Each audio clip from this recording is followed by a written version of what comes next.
एकनाथ शिंदे आणि अजित पवार या दोन्ही उपमुख्यमंत्र्यांची थोड्याच वेळात बैठक सुरू होणार आहे। आगामी अर्थसंकल्पाच्या पार्श्वभूमीवर या बैठकीत चर्चा होईल। दुसरीकडे सह्याद्री अतिथीगृहावरती मुख्यमंत्री आणि उपमुख्यमंत्री एकनाथ शिंदे यांची बैठक घडणार आहे। पालकमंत्री पदासंदर्भामध्ये या बैठकीत तोडगा निघतो का याकडे लक्ष असेल। रायगड आणि नाशिकच्या पालकमंत्री पदाचा तिढा अजूनही कायम आहे। तो आता सुटतो का याकडे सर्वांचं लक्ष असेल। आपले प्रतिनिधी प्रशांत बढे आपल्याला आणखीन माहिती देतील। प्रशांत, एकंदरीत सगळ्यात महत्त्वाचा मुद्दा कुठेतरी आज हाच आहे की पालकमंत्री पदाबद्दलचा जो वाद आहे त्याच्यावरती पडदा पडतो का प्रशांत?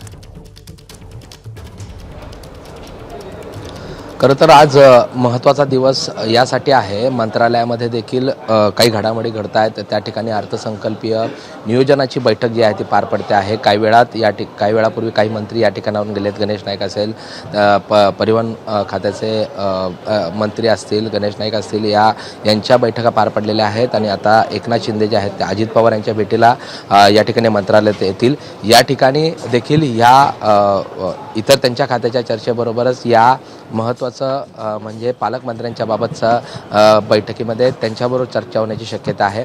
याचबरोबर सह्याद्रीला देखील मुख्यमंत्री आणि एकनाथ शिंदे यांची देखील बैठक होईल। त्या ठिकाणी देखील या पालकमंत्री पदाबाबतचा जो काही तिढा सध्या महायुतीमध्ये आपल्याला पाहायला मिळतो आहे त्या संदर्भातली चर्चा होऊन आज रात्रीपर्यंत या संदर्भात काही निर्णय होण्याची शक्यता आहे। एकूणच मंत्रालयातील अर्थसंकल्पीय नियोजन आणि आज पालकमंत्र्यांच्या बाबतचा देखील एकूण या संदर्भात येणारा निर्णय किंवा यामध्ये काही तडजोड होते का याकडे सगळ्यांचं लक्ष आहे। पूर्वी धन्यवाद प्रशांत आपल्या माहितीबद्दल। तर येणाऱ्या अर्थसंकल्पाच्या दृष्टीने महत्त्वाची बैठक, चर्चा आणि त्याचबरोबर कामकाज हे आज घडणार आहेच, पण त्याचबरोबर पालकमंत्री पदाचा जो विषय आहे तो सुद्धा कुठेतरी अर्थसंकल्पाच्या वरती हावी होताना दिसतोय, कारण याबद्दलचे प्रश्न अजूनही अनुत्तरित आहेत।